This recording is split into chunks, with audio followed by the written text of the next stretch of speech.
Dainik Savera TV देख रहे हैं आप। मेरा नाम है संजय कुमार। बात करते हैं स्वास्थ्य सेवाओं की, मनुष्य के तापमान की। जैसे जैसे मौसम का जो तापमान है करवट बदल रहा है मौसम की वजह से, बारिश के बाद नमी, फिर धूप, फिर छांव, उस तरीके से ही इंसान के शरीर का तापमान भी ऊपर नीचे होता रहता है। इससे इंसान के शरीर के अंदर क्या प्रक्रियाएं होती हैं, सीधे जानने का प्रयास करते हैं डॉक्टर राजेश भोला से, जीन नागरिक अस्पताल से डिप्टी एमएस हैं। डॉक्टर साहब नमस्कार, आपका स्वागत है। नमस्कार जी। मौसम परिवर्तन ले रहा है, जिस तरीके से मौसम परिवर्तन ले रहा है, इंसान के शरीर का तापमान भी ऊपर नीचे होता है, अप डाउन होता है।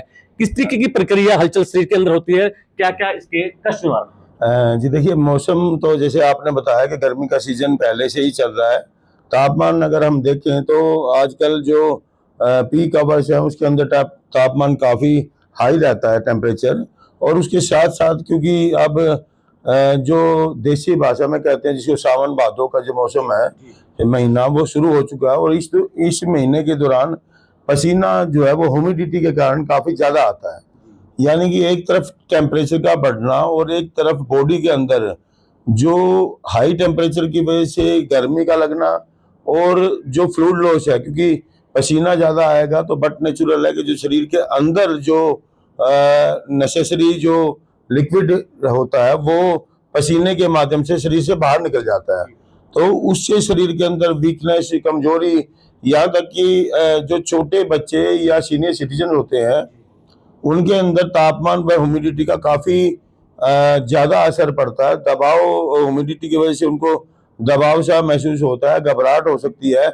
और यदि वो समय समय पर जो है वो उचित भोजन, नाश्ता, लिक्विड डाइट, पानी अपने साथ ना कैरी करें तो सुबह जाने वाले जो बच्चे होते हैं स्कूलों के अंदर, वो कई बार प्रार्थना के समय पर ही फेंट हो जाते हैं। जिसका मेन कारण यही होता है कि जो शरीर की डाइट और एनर्जी थी वो तो उन्होंने सुबह नाश्ता के समय पे नहीं ली, और जो मौसम की वजह से गर्मी थी और ह्यूमिडिटी की वजह से जो दबाव और पसीना था उसकी वजह से पसीने से जो है वो एक तरह से लिक्विड लॉस भी हुआ। और पसीने के साथ साथ जो शरीर का साल्ट होता है अंदर से, साल्ट लॉस भी जो है इस पसीने के माध्यम से होता रहता है, जिसकी वजह से वीकनेस व कमजोरी व्यक्ति को महसूस होती है। और ज़्यादा अगर गर्मी और अगर पसीना आए तो वो व्यक्ति या बच्चा या सीनियर सिटीजन वो बेहोश और फेंट भी हो जाता है, घबराहट, कमजोरी महसूस होती है। इस माहौल में आजकल युवाओं का जो क्रेज है जिम की तरफ बढ़ रहा है, और सोशल मीडिया पर कोई किस्से हम अखबारों में पढ़ते हैं, देखते हैं, सुनते हैं कि जिम करते करते व्यक्तियों की जान चली जाती है, हार्ट अटैक आ जाता है। क्या इस मौसम में, बदलते मौसम में जिम करना कितना उचित है, और ये जो हादसे हो रहे हैं इनका क्या कारण है? जी देखिए, कोई भी व्यक्ति जो 18 वर्ष से ऊपर का है अगर वो जिम ज्वाइन करना चाहता है और जिम कर रहा है ऑलरेडी, तो मैं ये समझता हूँ कि वो जिम कर सकते हैं। अगर हम बात करें कि मौसम के साथ जिम को हमें कैरी ऑन करना चाहिए अथवा नहीं, तो मैं आपको बता दूं कि जिम का शरीर के ऊपर मौसम के हिसाब से ज़्यादा प्रभाव नहीं पड़ता है। लेकिन उसके अंदर ये ज़रूर है कि आपको जो अपनी डाइट है या आपका जो खान पान है या आपको अपने साथ जो चीज़ें कैरी करनी है उनका आपको विशेष ध्यान अवश्य रखना पड़ेगा।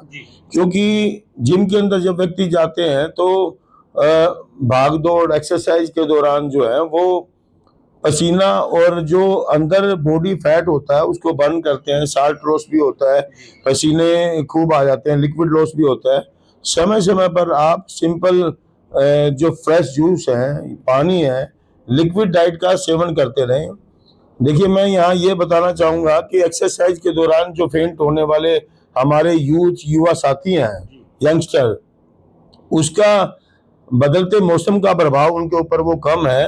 ये प्रभाव ज़्यादा है कि रातों रात वो जब हॉलीवुड बॉलीवुड की मूवीज़ देखते हैं और अपने आप को ये सोचते हैं कि मेरा जो बॉडी स्ट्रक्चर है वो भी एक तरह से सलमान खान जैसा या किसी बॉडी बिल्डर जैसा अगर हो जाए, तो इस तरह के सपने लेकर के वो जब जिम के अंदर नए नए ज्वाइन करते हैं और एक साथ ही इतनी एक्सरसाइज की तरफ भागने लगते हैं कि उनकी बॉडी पूरी तरह से एग्जॉस्ट हो जाती है, जिसकी वजह से आप ये समझिए कि किसी भी तरह का कोई भी हादसा हो जाता है। जैसे वेट लिफ्टिंग वाले हैं कई बार कॉलर बोन जो है उनकी वो वेट लिफ्ट करते हुए, क्योंकि जिम के अंदर सभी यंगस्टर होते हैं, 2 दिन 10 दिन महीना करने के पश्चात आपस में कंपटीशन की भावना होती है। मैं 100 किलो का वेट कैरी कर सकता हूँ, वो 125 का, वो 150 का, जिसकी वजह से ओवर जो एंथुसियाज्म लगा करके जो एक्सरसाइज की जाती है, चाहे वो वेट लिफ्टिंग है चाहे कुछ और है,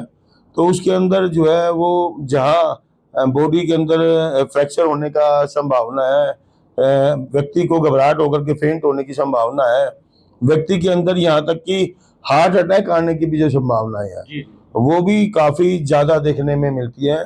दूसरी चीज मैं यहाँ ये बताना चाहूंगा कि जो जिम के बच्चे हैं उनके अंदर आर्टिफिशियल जो डाइट है यानी कि सप्लीमेंट, वो जो है लेने की जो हैबिट्स है कि हाई प्रोटीन डाइट हमें लेनी है और वो आर्टिफिशियल डाइट उन्होंने लेनी है, और उसके अंदर प्रोटीन की मात्रा भले ही ज़्यादा हो लेकिन उनको इस बात का भी अंदेशा नहीं है कि वो जो प्रोटीन पाउडर को कंज्यूम कर रहे हैं वो पूरी तरह से प्योर भी है नहीं है, सप्लीमेंट किस कंपनी का है, और वो मतलब कि प्रोटीन की मात्रा ना होकर के दूसरे सप्लीमेंट उसके अंदर हो जो बॉडी के लिए पूरी तरह से हार्मफुल हो। तो इस तरह की चीज़ों से बचें। आप लोग फ्रेश जूस, ताज़ा जो पानी का बार बार सेवन है, सलाद की मात्रा है, बॉडी के लिए जो है वो योगा एक्सरसाइज है, इन चीज़ों का अगर आप सहारा लेते रहेंगे, और डाइट के अंदर जो भी वेज नॉन वेज वाले हैं, अगर वेज डाइट वाला व्यक्ति है तो वो पनीर या सोयाबीन का सेवन कर सकते हैं, हाई प्रोटीन डाइट उनके अंदर होती है। नॉन वेज वाले अंडे या नॉन वेज का सेवन कर सकते हैं, उनके अंदर भी प्रोटीन की मात्रा काफ़ी ज़्यादा होती है।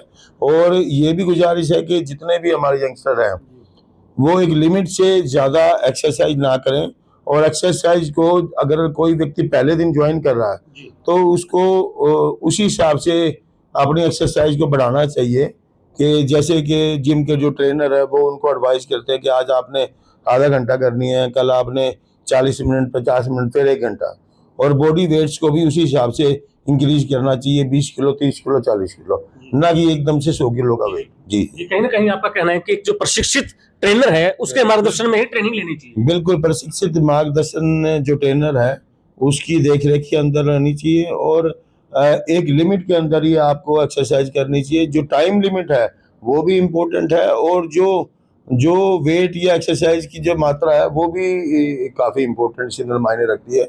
आपका जो डाइट है जो आप कंज्यूम कर रहे हो वो भी इसी के अंदर मायने रखती है। शुक्रिया, धन्यवाद। ये थे हमारे साथ नागरिक अस्पताल से डॉक्टर राजेश भोला, डिप्टी एमएस, जिन्होंने बताया कि बदलते मौसम के साथ किस तरीके से खान पान का जो है ध्यान रखना चाहिए जिससे हमारा जो शरीर है वो तंदुरुस्त रहे।